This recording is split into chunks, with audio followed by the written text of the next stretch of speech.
जगद्गुरुं पादपद्मे तय श्रित्वा प्रणमामि मुहुर्मुहुः।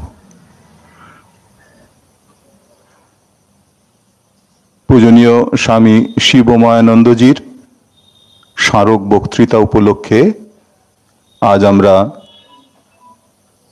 रामकृष्ण मिशन कथामृत भवने सकले समवेत हয়েছি। सर्वप्रथम এই आश्रमेर যিনি অধ্যক্ষ स्वामी सिद्धेशानंदजी ताके आमार आंतरिक कृतज्ञता एवं प्रणाम जानाচ্ছি। वस्तुतपक्षे तारই अनुग्रहे आजके এই স্মারক বক্তৃতা দেওয়ার সুযোগ পেয়েছি এই পুণ্যভূমি কথামৃত ভবনে। আমার অশেষ শ্রদ্ধা এবং কৃতজ্ঞতা জানাবো তুফান ঘোষ মহাশয়কে, যিনি এই স্মারক বক্তৃতার আয়োজন করেছেন। আর আজকে এই সন্ধ্যায় যে শ্রীরামকৃষ্ণ ভক্তমণ্ডলী মাতৃমণ্ডলী উপস্থিত আছেন, সকলকে আমার আনত নমস্কার এবং প্রণাম জানাই।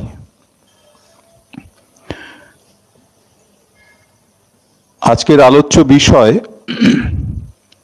সংঘজননী শ্রীমা শারদা। এটি একটি খুব দীর্ঘ বিষয় এবং এটি নিয়ে আলোচনা শুরু করলে এর ইতি করা যাবে না। তার কারণ যখন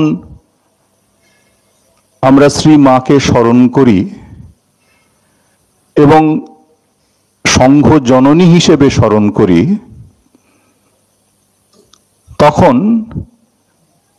একে শ্রী মা শারদা, তার সঙ্গে আবার তিনি সংঘ জননী, এই দুটি বিষয়কে সম্মিলিতভাবে ভাবলে আপনারা অনুগ্রহ করে অনুধ্যান করে দেখবেন এর যে বিস্তৃতি এবং ব্যাপ্তি, তা সম্পর্কে আমাদের পক্ষে ইয়ত্তা করা খুব মুশকিল হয়। অনন্ত ভাবময় শ্রীরামকৃষ্ণের ভাবকে কেন্দ্র করে যিনি তার সমগ্র জীবনকে যাপন করেছেন এবং আমাদের সঙ্গবদ্ধ করে দিয়ে গেছেন,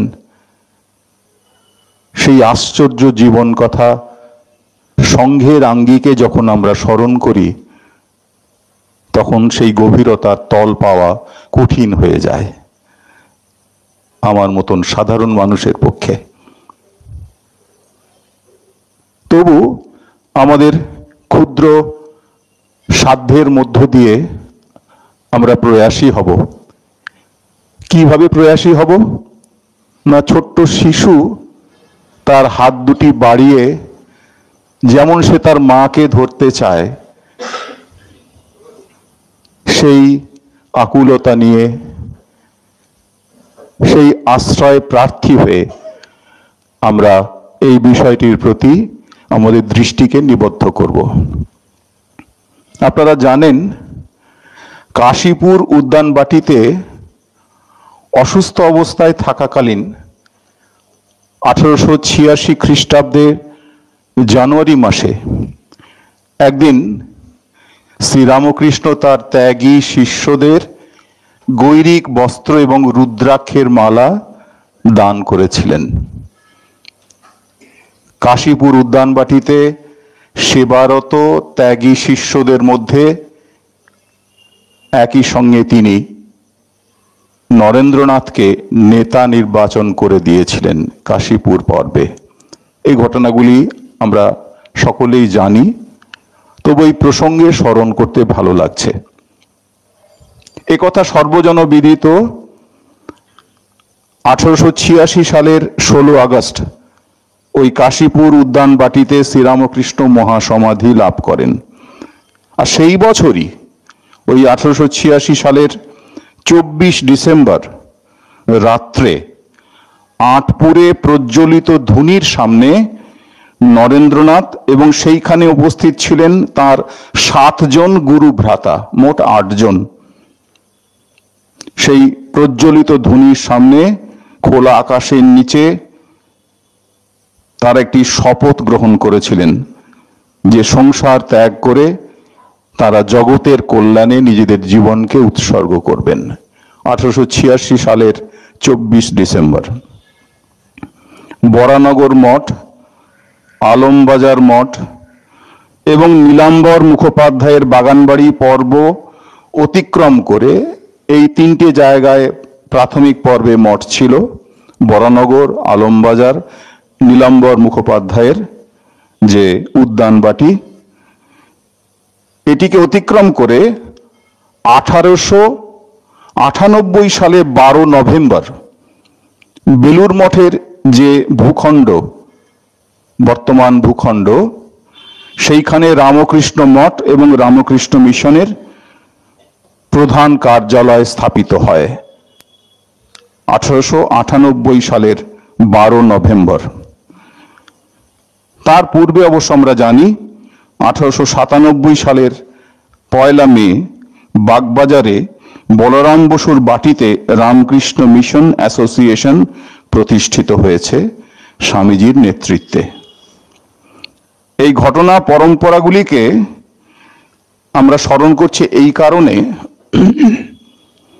বলরাম বসুর বাড়িতে যখন রামকৃষ্ণ মিশনের প্রতিষ্ঠা হয় 1897 সালের 1 মে এবং 1898 সালের 12 নভেম্বর যখন বর্তমান বেলুর মঠ প্রধান কার্যালয় হিসেবে আত্মপ্রকাশ করে রামকৃষ্ণ মঠ এবং রামকৃষ্ণ মিশনের, এই দুটি ক্ষেত্রেই শ্রীমা সারদা উপস্থিত ছিলেন।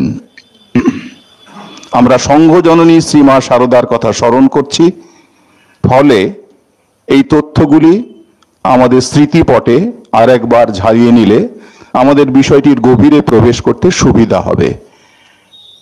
এই দুটি ক্ষেত্রেই রামকৃষ্ণ মিশন অ্যাসোসিয়েশন বলরাম বসুর বাড়িতে যখন স্থাপিত হচ্ছে তখন সেখানে শ্রীমা উপস্থিত ছিলেন, এবং বেলুর মঠের ভূখণ্ডে যখন রামকৃষ্ণ মঠ এবং রামকৃষ্ণ মিশনের প্রধান কার্যালয় প্রতিষ্ঠিত হচ্ছে সেখানেও শ্রীমা সেদিন উপস্থিত ছিলেন, শ্রীরামকৃষ্ণের পূজাও করেছিলেন। তার অনেক আগে, বিশেষ করে শ্রীরামকৃষ্ণ অপ্রকট হওয়ার পর, তার ত্যাগী শিষ্যবর্গ প্রায় নিরাশ্রয়ভাবে যখন দিনাতিপাত করছেন তখন সেই বিপদের ভ্রুকুটিকে উপেক্ষা করার প্রেরণা এবং শক্তি জুগিয়ে গেছেন নীরবে শ্রীমা সারদা। পরবর্তীকালে স্বামী বিবেকানন্দের স্মৃতিকথা এবং শ্রীরামকৃষ্ণের অন্যান্য পার্শ্বদের স্মৃতিকথা থেকে এই তথ্য উঠে এসেছে। বিপদের ভ্রুকুটি তারা যখন উপেক্ষা করার শক্তি পাচ্ছেন এবং তারা তখন বাস্তবিক নিরাশ্রয় এবং নিরন্ন, সেই অবস্থায় শ্রীমা সারদা তাদের প্রেরণা এবং শক্তি যোগাচ্ছেন। শ্রীমা সারদার এই নীরব অথচ প্রত্যয়ী উপস্থিতি একদিকে যখন শ্রীরামকৃষ্ণের সন্তানদের, ত্যাগী সন্তানদের সঙ্গবদ্ধ করছে, অন্যদিকে শ্রীরামকৃষ্ণের গৃহী সন্তানদের কাছেও শ্রীমা ধীরে ধীরে পরম আশ্রয়স্থল হয়ে উঠছেন। রামকৃষ্ণ মিশন অ্যাসোসিয়েশন একটি সম্মিলিত প্রতিষ্ঠান, যেখানে শ্রীরামকৃষ্ণের ত্যাগী সন্তানরাও যেমন আশ্রয় পাবেন, শ্রীরামকৃষ্ণের গৃহী সন্তানরাও সমমর্যাদায় আশ্রয় পাবেন।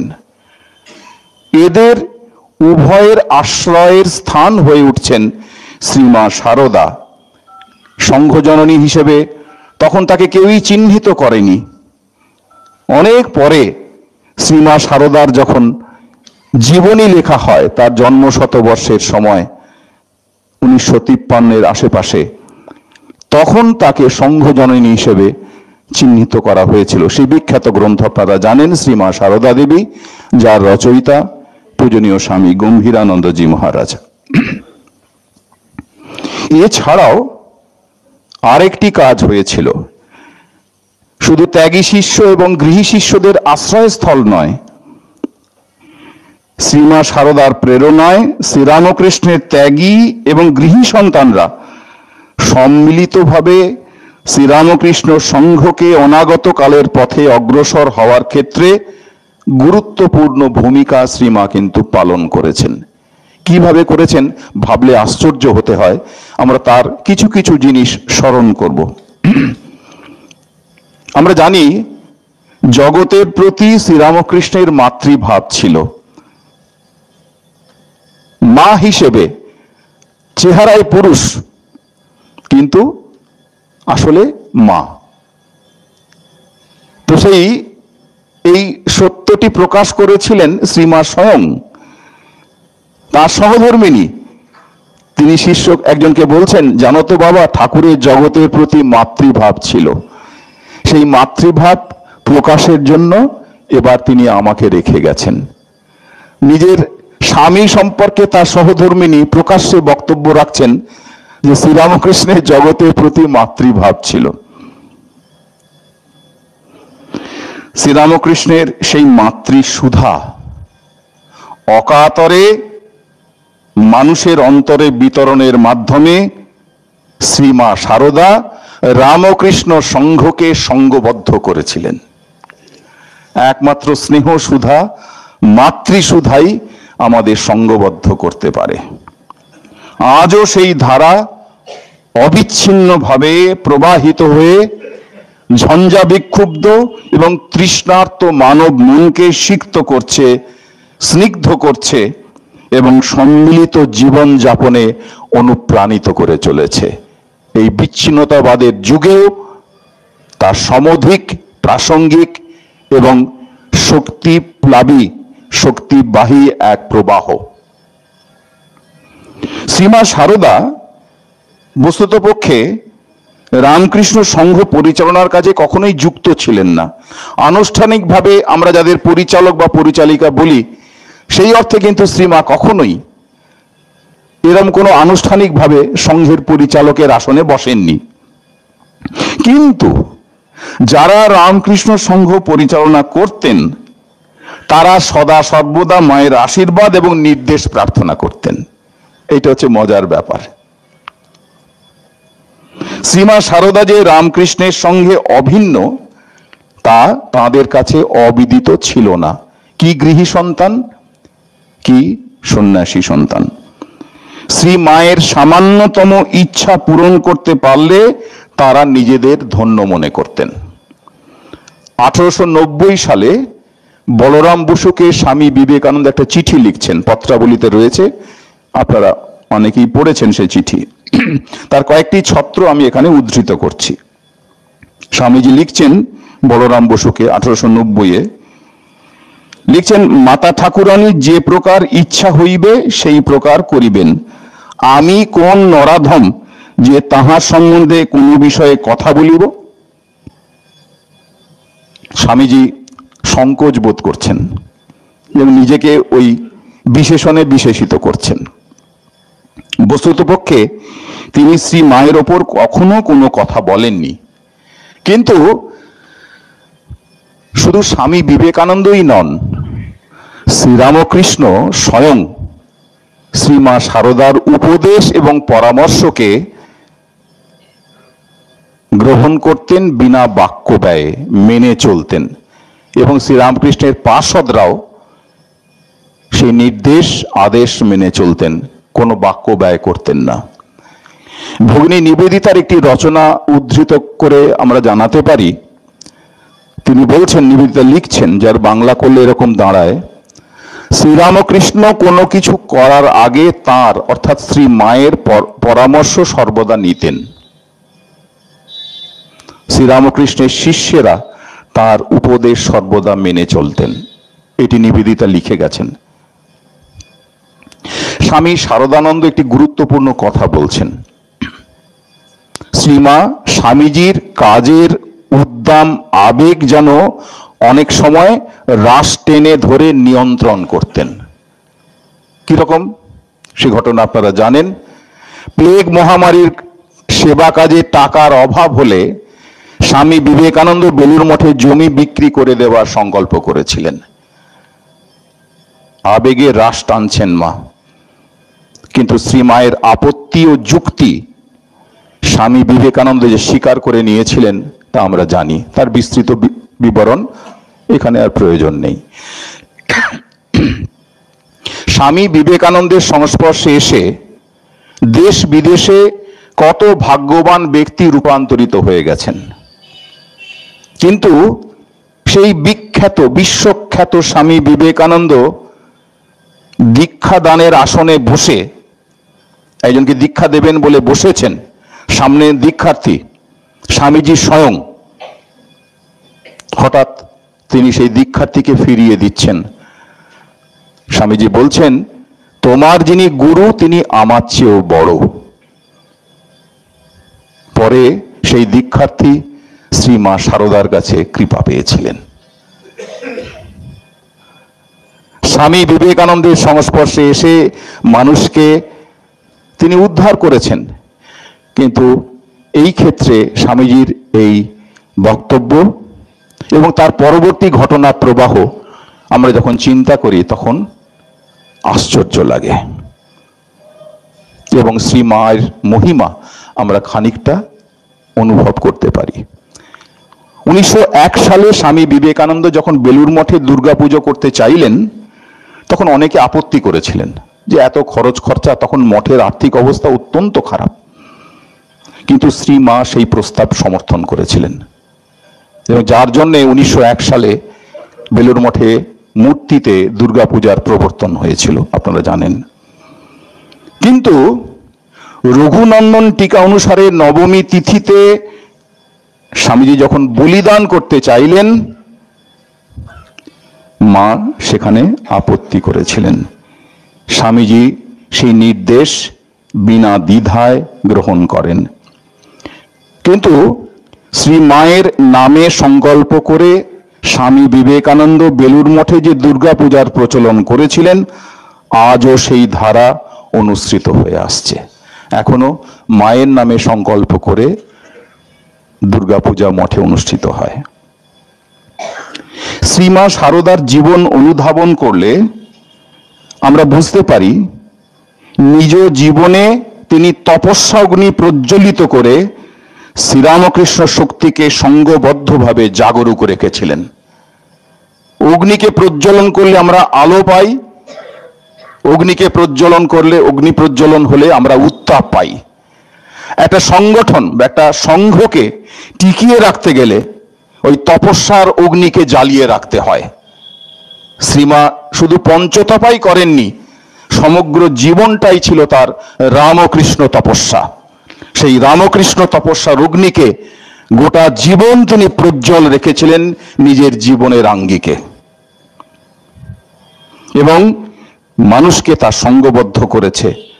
শীতার্ত মানুষকে, দিশাহীন আলোহীন মানুষকে আলো দিয়েছে, দিশা দিয়েছে। বলরাম বসু শ্রী মা শারদা সম্পর্কে বলতে গিয়ে বলছেন, মা ছিলেন ক্ষমারূপী তপস্যা। ভারী চমৎকার এক বাক্যবন্ধ বলরাম বসু বল। খুব কম কথা বলতেন বলরাম বসু, এমন ভাবে থাকতেন হাঁটুর উপরে ধুতি এবং সেই ধুতি উপরের অংশটা গায়ে জড়িয়ে রাখতেন, লম্বা দাড়ি ছিল, মাথায় একটা পাগড়ি বাঁধতেন। যারা বলরাম বসুকে চিনত না, এত সাধারণভাবে থাকতেন খালি গায়ে, তারা ভাবতো বলরাম বসু তো জমিদার, তো তিনি নিশ্চয়ই কোঁচানো ধুতি গিলে করা পাঞ্জাবি পরে কোথাও ঘুরছেন, এই ভদ্রলোক বোধহয় তার প্রধান ভৃত্য, অনেকে ভুল করত। তো যাই হোক, সেই বলরাম বসু মা সম্পর্কে মন্তব্য করছেন যে মা ছিলেন ক্ষমারূপী তপস্যা। শ্রীমার অদ্ভুত রামকৃষ্ণ তপস্যা একদিকে যেমন রামকৃষ্ণ শক্তি প্রসারে কার্যকর ভূমিকা গ্রহণ করেছে, তেমনি অন্যদিকে ক্ষমার আঙ্গিকে রামকৃষ্ণ প্রেমকে বিতরণ করে সংঘরূপী রামকৃষ্ণ পরিবারকে শান্তি দিয়েছে, আশ্রয় দিয়েছে।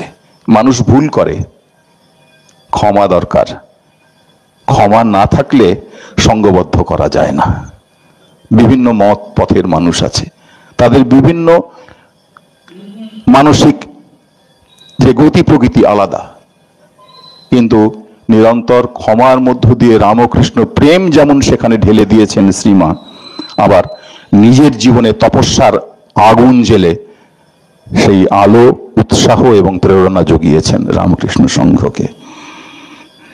শ্রীরামকৃষ্ণের জীবন এবং বাণী প্রচারে মা শারদার ভূমিকা পরোক্ষ কিন্তু অসামান্য। কথাটা একটু শুনতে আশ্চর্য লাগবে যে ঠাকুরের জীবন ও বাণী প্রচার মা করেছিলেন, তবে পরোক্ষে, কিন্তু সেই অবদান অসামান্য। বাক্যটি আমাদের বিস্মিত করবে, কিন্তু বক্তব্যের সারবত্তা আছে। আপনাদের স্মরণ করতে বলবো তিনজন ব্যক্তির কথা।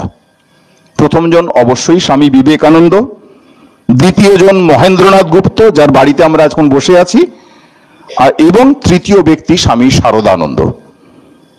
এদের জীবনালোকে বিষয়টিকে একটু যদি তলিয়ে দেখি, তাহলে বুঝতে পারবো শ্রীরামকৃষ্ণ জীবন এবং বাণী প্রচারে মায়ের ভূমিকাটা কি ছিল।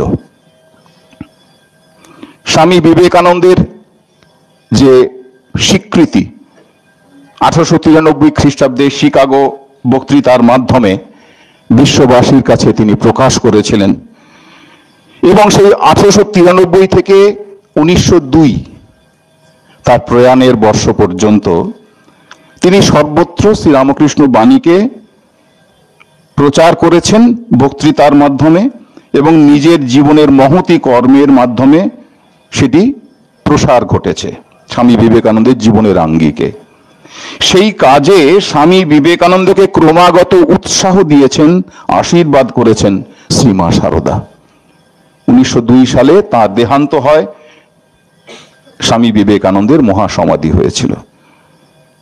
ভাবলে আশ্চর্য হতে হয়, যে বছর স্বামী বিবেকানন্দ 1902 সালে দেহান্ত হলো, ওই 1902 সালে সর্বপ্রথম শ্রী শ্রী রামকৃষ্ণ কথামৃত গ্রন্থের প্রথম খণ্ড প্রকাশিত হলো। নিরবচ্ছিন্ন রামকৃষ্ণ প্রচার কিন্তু চলছে 1893 থেকে 1902 আত্মপ্রকাশ করছে কথামৃতের প্রথম খণ্ড। চতুর্থ খণ্ড, তারপরে পরপর কথামৃত প্রকাশ হতে থাকে। চতুর্থ খণ্ড বেরিয়েছে 1910 সালে। পরিশেষে পঞ্চম খণ্ড 1932 সালে আত্মপ্রকাশ করে। অক্ষরে, ছাপার অক্ষরে মাস্টারমশাই সেই গ্রন্থটি দেখে যেতে পারেননি, তার কারণ তার পূর্বেই তিনি প্রয়াত হন, তবে প্রুফ দেখে দিয়ে গিয়েছিলেন। আমাদের স্মরণ রাখতে হবে, মাস্টারমশাই জয়রামবাটিতে শ্রীরামকৃষ্ণের অলৌকিক ইঙ্গিতে মায়ের কাছে মন্ত্র দীক্ষা লাভ করেছিলেন। মাস্টারমশাইয়ের মন্ত্র গুরু ছিলেন কিন্তু শ্রীমা শারদা, এবং তার সহধর্মিনী নিকুঞ্জ দেবী, তিনিও মায়ের কাছে মন্ত্র দীক্ষা লাভ করেছিলেন। এবার দেখুন 1909 খ্রিস্টাব্দে স্বামী শারদানন্দ উদ্বোধন পত্রিকায় লীলা প্রসঙ্গ লেখা শুরু করেন। আর এই 1909 সালটি কেন আমি স্মরণ করছি, কারণ সেই বছরই মা উদ্বোধনের বাড়িতে পদার্পণ করেছেন। মাও পদার্পণ করলেন, আর লীলা প্রসঙ্গ রচনা করা শুরু করলেন উদ্বোধনে ধারাবাহিকভাবে স্বামী শারদানন্দ, এবং 1919 পর্যন্ত পর্যায়ক্রমে সেটি প্রকাশিত হতে থাকে। তখনও সেটি গ্রন্থ আকারে আসেনি। 1920 সালে উদ্বোধন গৃহে শ্রী মায়ের মহাসমাধির পর লীলা প্রসঙ্গ গ্রন্থ আর লেখা হয়নি স্বামী শারদানন্দের। আমেরিকা যাওয়ার আগে স্বামীজি খানিকটা মানসিকভাবে দ্বিধাগ্রস্ত ছিলেন, কিন্তু শ্রীমা শারদার আশীর্বাদ এবং সম্মতি সূচক পত্র পাওয়ার পর তার সংশয় দূর হলো। তিনি শিকাগো বিশ্ব ধর্ম মহাসভায় বিশ্ব মঞ্চে শ্রীরামকৃষ্ণ বাণী প্রচার করে বিজয় মাল্য লাভ করলেন। তার বক্তৃতামালাকে কেন্দ্র করে পরাধীন ভারত আপন মহিমায় মাথা তুলে দাঁড়িয়ে পৃথিবীর সর্বত্র নিজেকে প্রতিষ্ঠা করতে সক্ষম হয়েছিল। শুধু তাই নয়, রামকৃষ্ণ সংঘ প্রতিষ্ঠা থেকে শুরু করে সমস্ত কর্মে শ্রীমার অমোঘ আশীর্বাদ এবং শক্তি সঞ্চার ক্রিয়াশীল ছিল, যা বহুবার স্বামী বিবেকানন্দ সহ শ্রীরামকৃষ্ণের পার্ষদবৃন্দ মুক্ত কণ্ঠে স্বীকার করেছেন। কথামৃতকার মাস্টারমশাই ডায়েরিতে শ্রীরামকৃষ্ণের বাণী লিখে রাখতেন। অন্যত্র প্রকাশ করতে তার দ্বিধা হতো, কিন্তু শ্রীমা সারদা তাকে প্রণোদিত করেন, এটা শুধু তোমার ব্যক্তিগত সম্পত্তি করে রেখো না, এটিকে প্রকাশ করো, এতে জগতের কল্যাণ হবে। মাস্টারমশাই প্রাথমিকভাবে তখনও দ্বিধাগ্রস্ত, কিন্তু মা তাকে ক্রমাগত উৎসাহ দিয়ে যাচ্ছেন, তুমি এটা প্রকাশ করো, প্রকাশ করো। এমনকি গিরিশ ঘোষের সাথে মাস্টারমশাইয়ের খুব গভীর হৃদ্যতা ছিল। গিরিশ ঘোষ এক সময় ডায়েরিটা দেখতে চেয়েছিলেন, মাস্টারমশাই দেননি, এত বিষয়টিকে গোপন রাখতেন। মা জানতেন, তাই মা বলতেন তুমি এটা প্রকাশ করো, শুধু নিজের জন্য রেখো না। মায়ের উৎসাহে শ্রীরামকৃষ্ণ বাণী প্রচারে তিনি প্রবুদ্ধ হন। 1910 সালে চতুর্থ খণ্ড প্রকাশের সময় মাস্টারমশাই কে তিনি বলেছিলেন, পরবর্তী খণ্ডের জন্য তুমি প্রস্তুত হও। চতুর্থ খণ্ড বেরিয়ে গেল মানে তোমার কাছে অনেক তার বাণী রয়েছে, এবার পঞ্চম খণ্ডের জন্য প্রস্তুত হও।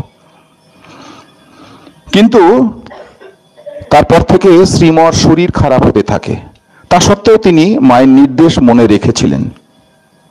একবার মাস্টারমশাই কথামৃতের প্রথম খণ্ডের ইংরেজি অনুবাদ নিজেই করেছিলেন। খুব ভালো ইংরেজি তিনি জানতেন, অনেকগুলো ভাষা জানতেন, তার মধ্যে ইংরেজি।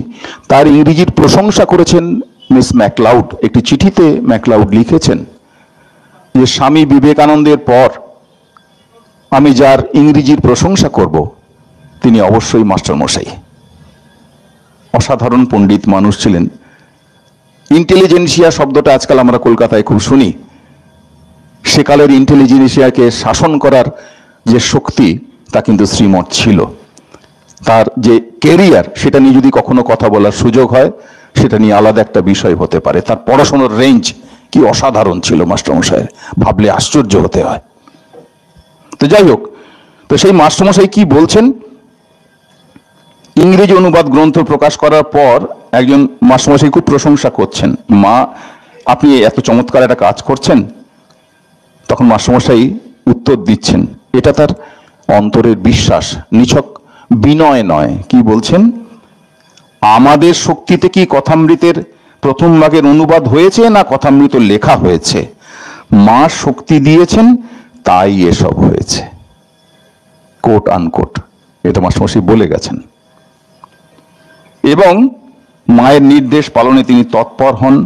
1920 সালে বিশেষ করে মায়ের যখন শরীর যায়, তখন মায়ের ওই নির্দেশ তিনি মনে করেন এবং তিনি পত্রপত্রিকায় আবার পর্যায়ক্রমে শ্রীরামকৃষ্ণের বাণী প্রচার করতে থাকেন, প্রকাশ করতে থাকেন। তার মধ্যে ব্রাহ্ম সমাজের পত্রিকাও ছিল, অন্যান্য পত্রপত্রিকাও ছিল। বোধ করি এইভাবে 1932-এ পঞ্চম খণ্ডের প্রকাশ হয় এবং ছাপার অক্ষরে তিনি দেখে যেতে পারেননি, কারণ তার আগেই তার দেহান্ত হয়েছে। আপনারা খেয়াল করে দেখবেন, এই 5 খণ্ড কথামৃত কিন্তু কাকে উৎসর্গ করেছেন মাস্টারমশাই? শ্রীমা সারদাকে। তার চরণে নৈবেদ্য হিসেবে মাস্টারমশাই তার গুরু প্রণামী দিয়ে গেছেন। যেখানে আমরা কথা বলছি সেটা কিন্তু শ্রীরামকৃষ্ণের জন্মস্থান। আপনারা ভাবছেন মহারাজের মাথার গোলমাল হয়েছে, হয়তো হয়েছে, কিন্তু বলেই ফেলি কথাটা। কথামৃত এখানে রচিত হয়েছে। রাতের পর রাত জেগে লণ্ঠনের আলো জেলে ওই উপরে চিলে কোঠার ঘরে মাস্টারমশাই কথামৃত লিখেছেন, ধ্যান করেছেন। কামারপুকুর শ্রীরামকৃষ্ণের জন্মস্থান। দক্ষিণেশ্বর তার তপস্যা স্থান, তপস্যারূপী রামকৃষ্ণ। বলরাম মন্দির সংঘরূপী রামকৃষ্ণের শরীর, আর কথামৃত ভবন শ্রীরামকৃষ্ণের বাণী শরীরের জন্ম হয়েছে। নরশরীর তো আজ আছে কাল নেই, কিন্তু বাণী শরীর চিরায়ত। যতদিন পৃথিবী থাকবে, যতদিন রামকৃষ্ণের নাম স্মরণ হবে, ততদিন কথামৃতও থাকবে। অমরত্ব শ্রীমর ললাট লিখন, দেবতা নিজে হাতে লিখে দিয়ে গেছেন অমরতা এই শব্দটা। তাই কথামৃত ভবন হচ্ছে শ্রীরামকৃষ্ণের বাণী শরীরের জন্মস্থান। এখান থেকে তার বাণী শরীর উদ্ভূত হয়েছে ধ্যানের আঙ্গিকে। এবার ফিরে যাই লীলা প্রসঙ্গে। আমরা স্মরণ করছি রামকৃষ্ণ ভাবান্দোলনে যে শ্রীরামকৃষ্ণের জীবন এবং বাণীকে প্রসারের ক্ষেত্রে মায়ের একটা অবদান আছে। স্বামীজিটা সংক্ষেপে দেখেছি, স্বামীজির বিষয়টি মাস্টারমশাই সংক্ষেপে দেখলাম। লীলা প্রসঙ্গে আমাদের সময় কম। শারদানন্দ মহারাজ ওই 1909 সাল থেকে মায়ের কলকাতা স্থায়ী ঠিকানা হয়ে ওঠে উদ্বোধন কার্যালয়। এবং আপনারা জানেন 1886-তে যখন শ্রীরামকৃষ্ণের মহাসমাধি লাভ করেন তিনি, তারপর শ্রীরামকৃষ্ণের জীবন সম্পর্কে নানা জায়গায় ভুল তথ্য পরিবেশিত হতে থাকে, প্রকাশিত হতে থাকে। এটা রামকৃষ্ণ ভক্তমণ্ডলীর কাছে পীড়ার কারণ হয়ে দাঁড়ায়। তাই তথ্যনিষ্ঠ শাস্ত্রসম্মত একটা ব্যাখ্যামূলক গ্রন্থের খুব আবশ্যিক হয়ে পড়েছিল বিষয়টি। আবশ্যকতা সকলেই অনুভব করেন। তাই শারদানন্দ কলম ধরেছিলেন। আরো একটি কারণ ছিল, সেই যুগে ওই মায়ের বাড়ি তৈরি করতে প্রায় 10,000 টাকা ঋণ করতে হয়েছিল শরৎ মহারাজকে। তো ঋণ শোধ করবেন কি করে? ওই লীলা প্রসঙ্গ লেখা শুরু করলেন। সেই বই বিক্রির টাকায় ঋণ মুক্ত হয়েছিলেন স্বামী শারদানন্দ। এবং শ্রীমা শারদা 1909 থেকে 1919 এই সময়টার মধ্যে তার স্থায়ী ঠিকানা ছিল উদ্বোধন কার্যালয়, মায়ের বাড়ি, মায়ের স্থায়ী ঠিকানা। তার আগে আসলে বিভিন্ন জায়গায় ভাড়া বাড়িতে থাকতেন। যেই 1920-তে মায়ের শরীর গেল,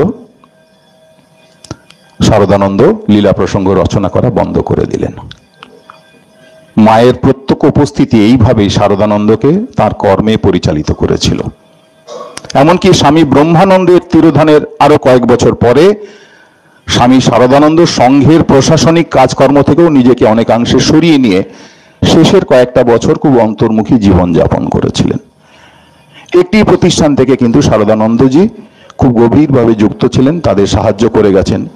নিবেদিতার বাগবাজারের যে স্কুল, 1927 সাল তার তিরোধানের বর্ষ পর্যন্ত তিনি সেই প্রতিষ্ঠানের সম্পাদক ছিলেন।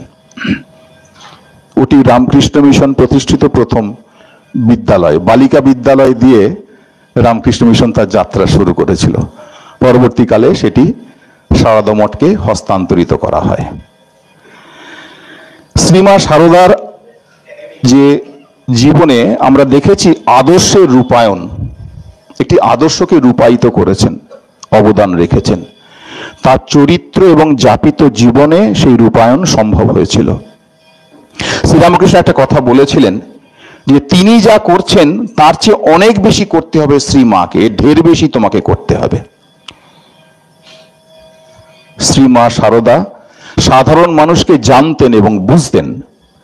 সাধারণ মানুষ হয়তো ঈশ্বর প্রেম বোঝে না, কিন্তু ঈশ্বর বুদ্ধিতে মানব সেবা বুঝতে পারে। সেবা দিয়ে মা সকলের হৃদয়কে জয় করেছিলেন। ভালোবাসা মিশ্রিত লোকাচার এবং শিষ্টাচার অনায়াসে বুঝতে পারে সাধারণ মানুষ। শ্রীরামকৃষ্ণ তার যে লৌকিক জীবন 1836 থেকে 1886, এই স্বল্প পরিসরে তিনি মুষ্টিমেয় কয়েকজনের মধ্যে তার ভাব ছড়িয়ে দিতে পেরেছিলেন তার জীবদ্দশায়। তাদের মধ্যে একদল ছিল সমাজের শীর্ষস্থানীয় ব্যক্তিবর্গ, টপ র্যাঙ্কিং মানুষ যারা, আরেক দল ছিলেন তরুণ কিন্তু প্রতিভাবান। সমাজের বৃহত্তর অংশের কাছে শ্রীরামকৃষ্ণের বার্তা কিন্তু তখনও পৌঁছয়নি। যদিও পত্রপত্রিকায় লেখা হচ্ছে, কিন্তু শিক্ষিত সমাজের মধ্যে সেটা অনেকটা সীমিত হয়েছিল। শ্রীমা সারদা সর্বসাধারণের মধ্যে শ্রীরামকৃষ্ণের ভাব ছড়িয়ে দিয়ে সেই আরব্ধ কাজকে সম্পন্ন করতে প্রয়াসী হয়েছিলেন। আমরা সংঘরূপী শ্রীমা সারদার কথা স্মরণ করছি। যারা শ্রীমার সারদা কৃপাধন্য, তাদের মধ্যে গণ্যমান্য ব্যক্তি ছিলেন। উদ্বোধনের বাড়িতে অনেক মানুষ এসেছেন, আমি তার বিস্তৃত আলোচনায় যাব না, আপনারা প্রত্যেকে মায়ের জীবনী পড়েছেন। তার কাছে যেমন গণ্যমান্য ব্যক্তিরা এসেছেন, ধনী মানুষ এসেছেন, শিক্ষিত মানুষ এসেছেন, সমাজের উচ্চ শ্রেণীর মানুষ এসেছেন, তেমনি দুর্বল, অক্ষম, অবজ্ঞাত শ্রেণীর মানুষও এসেছেন, যাদের কেউ কাছে ঘেঁষতে দেয় না। মা তাদের সস্নেহে কাছে টেনে নিয়েছেন এবং মায়ের স্নেহের মাধ্যমে সেই মানুষটি শ্রীরামকৃষ্ণের কৃপা সুধাকে গ্রহণ করে ধন্য হয়েছে। নিজের পরিচয় দিয়ে মা বলছেন, আমি সতেরো মা, আমি অসতেরো মা। এমন কথা বোধহয় আমি জানি না ধর্মজগতে কেউ বলেছেন কিনা। এই কথাগুলো পড়লে আমাদের অনেক আশ্বাস পাই আমরা। আমি সতেরো মা, আমি অসতেরো মা। জাতি, বর্ণ, ধর্ম নির্বিশেষে মাতৃস্নেহে সবাইকে কাছে টেনে নিয়েছেন। একবার বেলুর মঠে দুর্গাপুজোর সময় যখন সন্ধি পুজোর লগ্ন, যেচে একবার পুজো গ্রহণ করছেন, কি বলছেন মা? তিনি বলছেন, আরো ফুল আনো, আরো ফুল আনো। যারা ছিলেন তারা মাকে পুষ্পাঞ্জলি দিচ্ছেন, যে কজন উপস্থিত ছিলেন। মা বলছেন, আরো ফুল আনো, আরো ফুল আনো। কেন? রাখাল, তারক, শরৎ, খোকা, যোগেন, গোলাপ, এদের নাম করে সব ফুল দাও। আমার পায়ে ফুল দিলে তাদের কল্যাণ হবে। তারা সেই সময় এসে উপস্থিত নেই। তারপরে আরো একটি কথা বলছে, এরা তো তার পরিচিত। তারপরে পরের বাক্যটা আরো অদ্ভুত, আমার জানা অজানা সকল ছেলের হয়ে ফুল দাও। এই হচ্ছে মা। একে ঘিরেই রামকৃষ্ণ সংঘ। আমার জানা অজানা সব ছেলের হয়ে ফুল দাও। সংঘগুরু হিসেবে, সংঘ জননী হিসেবে এই পুজো গ্রহণ করছেন। এই সংঘের প্রতি শ্রীমা সারদার স্নেহ ও করুণা সদা বিদ্যমান। আমরা ভাগ্যবান, আমরা সেই সংঘের সঙ্গে যুক্ত। স্বামী লোকেশ্বরানন্দ মহারাজ ভারী সুন্দর একটি কথা বলেছেন, সবই তো মায়ের ছেলে। স্বামী লোকেশ্বরানন্দজি বলতেন, এই রামকৃষ্ণ সংঘ মায়ের ছেলে, মায়ের সন্তান। ভারী চমৎকার একটি কথা। স্বামী লোকেশ্বরানন্দজি বারবার এই কথা বলতেন। স্বামী বিবেকানন্দ বলেছেন, ভারতে পরিবারের কেন্দ্র হলেন মা। ভারতীয় গৃহে কর্ত্রী হচ্ছেন জননী। রামকৃষ্ণ পরিবারের জননী শ্রীমা সারদা। আপাতভাবে বর্তমান যুগে অদৃশ্য থেকেও তিনি সেই কাজ কিন্তু করে চলেছেন এবং ভবিষ্যতেও করবেন।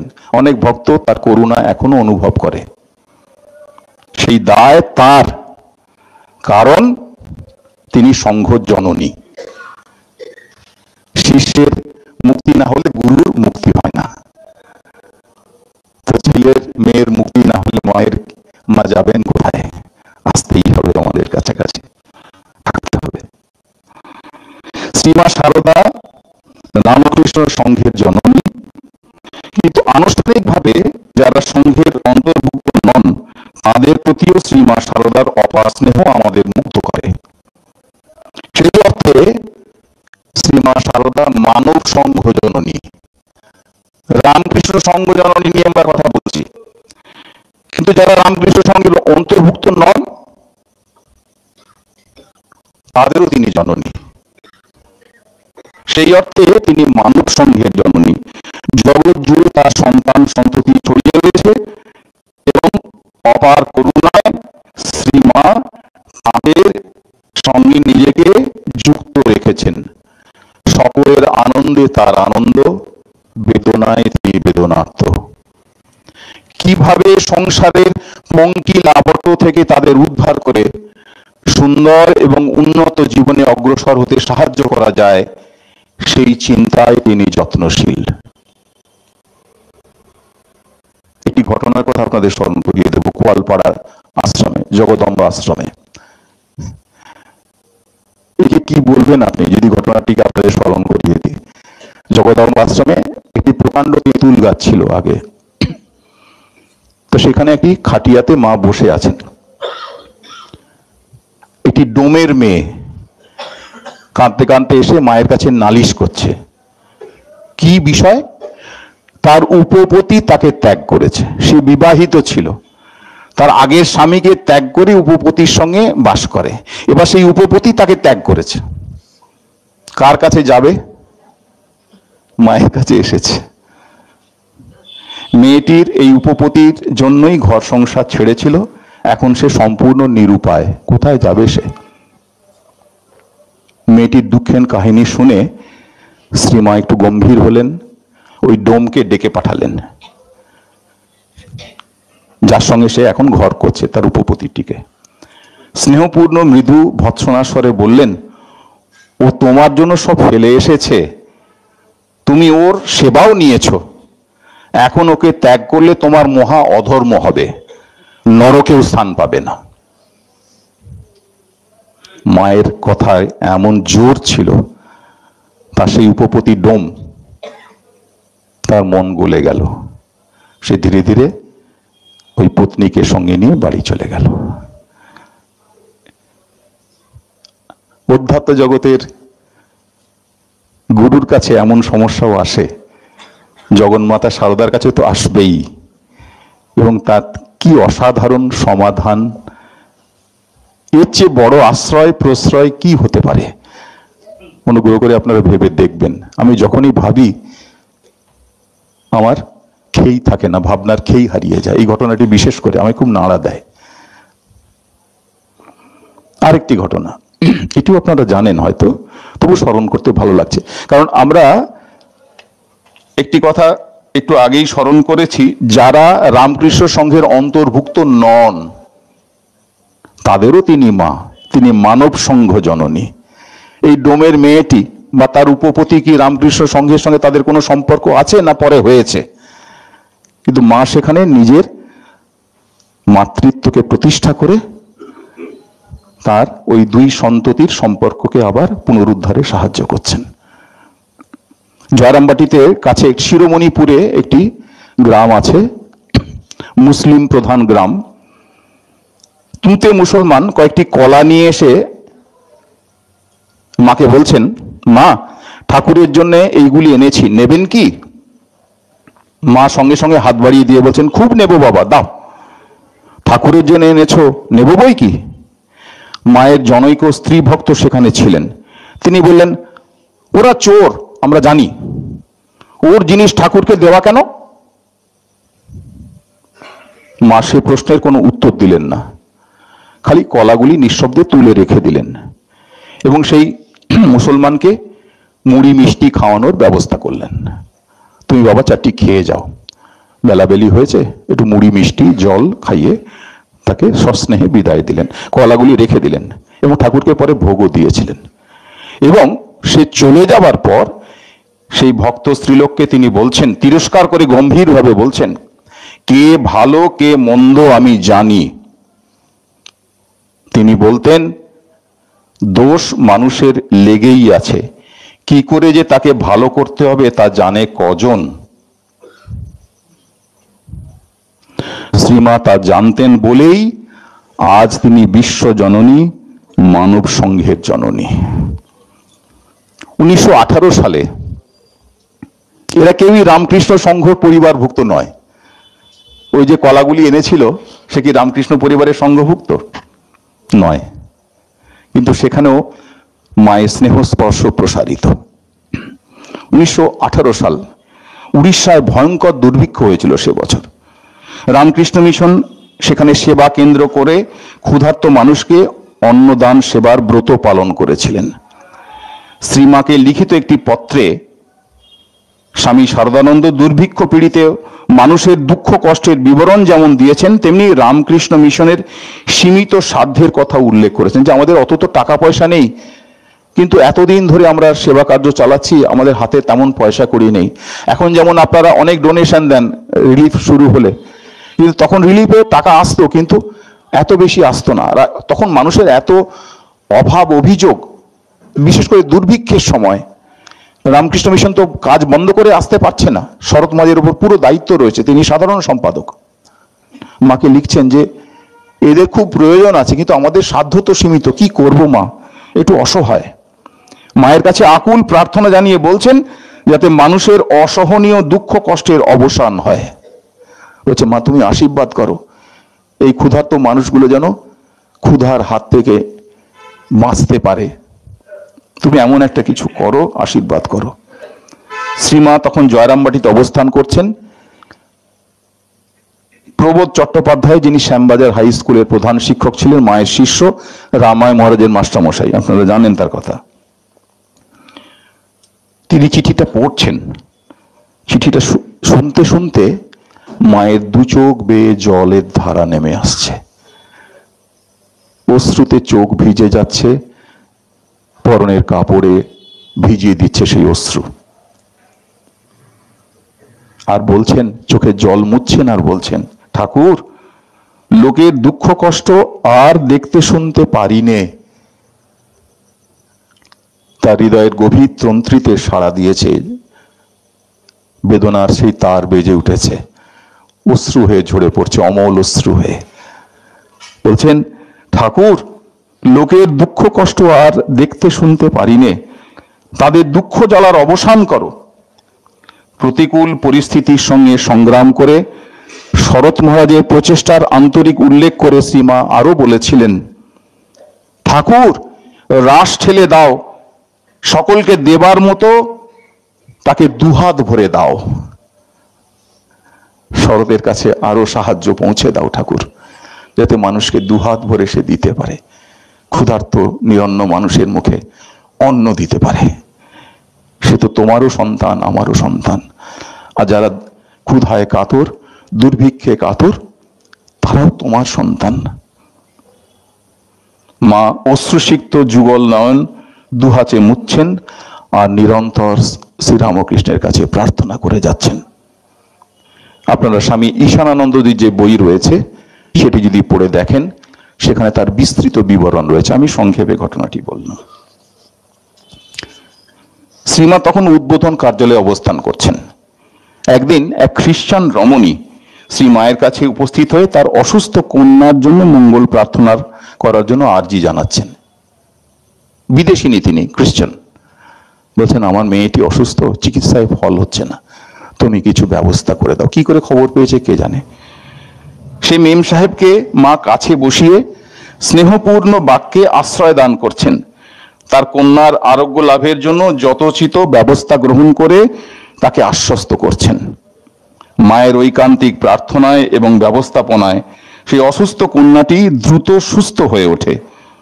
পরে সেই খ্রিস্টান মেম সাহেব শ্রী মায়ের অনুরাগিনী হয়ে যান, প্রায়ই আসতেন। এরা কি রামকৃষ্ণ সংঘভুক্ত? নিশ্চয়ই নন, কিন্তু মায়ের করুণা হস্ত তাদের দিকেও প্রসারিত। আরো একটি মজার ঘটনা, এটি দুর্গাপুরী দেবীর গ্রন্থে আছে, যারা পড়েছেন সে গ্রন্থ, সেখানে তার উল্লেখ আছে। একদল সাপুর একদিন জয়রামবাটি দিয়ে যাচ্ছে ডুগডুগি বাজাতে বাজাতে। ডুগডুগির শব্দে মায়ের কানে গেছে। তিনি নিতান্তই বালিকার মতন সাপের খেলা দেখার আগ্রহ প্রকাশ করলেন। একটু লজ্জাশীলা, তো সাপুরিদের জল চলে যাচ্ছে, তো তাদের তো ডাকতে হবে, বাড়িতে সেই সময় কেউ নেই। মা ঘর আর বার করছেন, যদি কাউকে পায় বলবে যে ওই ডেকে নিয়ে আয়, সাপুরেদের ডেকে নিয়ে আয়। মায়ের পুরনো বাড়ি আপনারা স্মরণ করুন, জয়রামবাটিতে, ওই সামনের উঠোনটুকু। তো যাই হোক, কাউকে না পেয়ে মা নিজেই বেরিয়ে গেলেন, সাপুরিদের ডেকে নিয়ে এলেন, বলে এসো বাবা, এসো বাবা করে তাদের ডেকে নিয়ে এলেন। তো তারা নানা রকম খেলা দেখালো, ডুগডুগি বাজিয়ে সাপ খেলা। মা খুব দেখলেন, গ্রামের লোকজন এসে ভিড় করেছে, তারাও দেখলে। তারা খুব দরিদ্র, সাপুরেদের খুব পয়সা কড়ি থাকে না। এই তুফানবাবুকে পাশে নিয়ে আমরা পুরুলিয়াতে একটি সাপুড়েদের গ্রাম আছে, সেখানে শিশুদের মধ্যে রামকৃষ্ণ মিশন কাজ করছে। তাই এটা বলতে বলতে তাদের কথা মনে পড়ছে। তো সেই যুগে মা সে যুগে খুশি হয়ে তাদের 2 টাকা দিলেন। ভেবে দেখুন সেই যুগে 2 টাকা কত টাকা, এবং একটা কাপড় দিলেন এবং মুড়ি গুড় খেতে দিলেন। মাতৃস্নেহে ধন্য সাপুড়েরা অভিভূত। এইরকম কখনো খদ্দের তারা দেখেনি। সাপ খেলা দেখি এত জিনিস পাওয়া যায়, জীবনে প্রথম এবং শেষ বোধ হয়। যাওয়ার সময় ওদের যে দলের যে নেতা, সে একটু আশকারা পেয়ে মায়ের পা ছুঁয়ে প্রণাম করেছে। মাও সংকোচ না করে সেই সন্তানদের মাথায় হাত দিয়ে আশীর্বাদ করছেন। এই দৃশ্য দেখে মায়ের এক ভাইয়ের স্ত্রী, ভাতৃবধূ রীতিমতো অসন্তুষ্ট। সাপুড়েকে টাকা দিয়েছো, কাপড় দিয়েছো, খেতে দিয়েছো, এই তো বেশ, ওদের আবার ছোঁয়া কেন বাপু? হ্যাঁ, তুমি বামুনের মেয়ে, সাপুড়েদের ছুঁচ্ছ, মাথায় হাত দিচ্ছ। মায়ের প্রতিক্রিয়া দেখুন। উত্তরে মা বলছেন, কি করি বলো, লোকটা পায়ে হাত দিয়ে প্রণাম করলে আমি কি করে বারণ করি? প্রণামই যদি করলে আর আমি মাথায় দিয়ে আশীর্বাদ করবো নি? তোমাদের এ কেমনতর কথা? মা রেগে যাচ্ছেন, বিরক্তি প্রকাশ করছেন। এরা কি রামকৃষ্ণ সঙ্গভুক্ত সেই অর্থে? না, তবুও তিনি তাদের মা, তবু তিনি তাদের সেবা করছেন। বর্ণ ধর্ম জাতির গণ্ডি ভেঙে গণ্ডি ভাঙা মা আজ তিনি সকলের মা।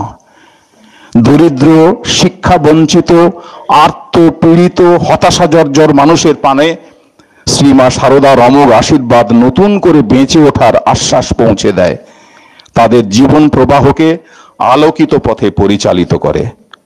তাই শরীর ত্যাগের কিছু পূর্বে তিনি তার এক আশ্চর্য আশীর্বাদ রেখে গেছেন। এটি আমাদের পরম আশ্রয়, জানেন। মাঝে মাঝে মনে মনে আওড়াবেন মায়ের এই আশীর্বাদের বাক্যবন্ধ কটি মুখস্থ রেখে। আমরা তো আওড়াই, আমি তো আওড়াই। যারা এসেছে, যারা আসেনি, যারা আসবে, আমার সকল সন্তানদের জানিও আমার ভালোবাসা, আমার আশীর্বাদ সকলের ওপর আছে। আচ্ছা ভেবে দেখুন, যারা এসেছে তাদের তো আশীর্বাদ করলেন, বুঝলাম। যারা আসেনি, এই যারা আসবে, মা জানেন তারা আসবে, তাদের জন্য আশীর্বাদ রেখে গেলেন। কিন্তু যারা আসেনি, মা কিন্তু তাদের জন্য কার্পণ্য করেননি,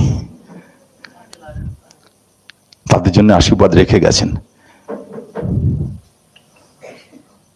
তাই শ্রীমা সারদা রামকৃষ্ণ সংঘ জননী এবং মানব সংঘ জননী। শ্রীরামকৃষ্ণের চরণ প্রান্তে যারা এসেছে, যারা আসবে, তাদের কাছে শ্রীমা সারদা রামকৃষ্ণ সংঘ জননী। যারা আসেনি তাদেরও আশ্রয়স্থল শ্রীমা সারদা, সেখানে তিনি মানব সংঘ জননী। রামকৃষ্ণ সংঘ এবং মানব সংঘ আপাতভাবে দুটি পৃথক শব্দ হলেও শ্রীমা সারদার কৃপা কটাক্ষে তা একাকার হয়ে গেছে। মানব সংঘ আর রামকৃষ্ণ সংঘ একাকার হয়ে গেছে, মা দুটোকে মিশিয়ে দিয়ে গেছেন। বিশ্বজননী শ্রীমা সারদার জীবন এবং নিঃস্বার্থ ভালোবাসার নিরিখে রামকৃষ্ণ সংঘে স্থান করে নিয়েছে বৃহত্তর মানব সংঘ। মত এবং পথ ভিন্ন হলেও শ্রীমা সারদার করুণাদ্র দৃষ্টিতে সব কাল্পনিক ভেদরেখা মুছে গেছে। শ্রীরামকৃষ্ণ অমৃত সাগর সুধা জনগণ মনে বিতরণ করে শ্রীমা সারদা আজ জগৎ জননী রূপে পূজিতা। মানব সংঘ এবং রামকৃষ্ণ সংঘ একাকার করে দিয়ে গেছেন শ্রীমা, তাই তিনি বিশ্বজননী। সেই বিশ্বজননীর চরণে আমাদের প্রণতি। জয় মা।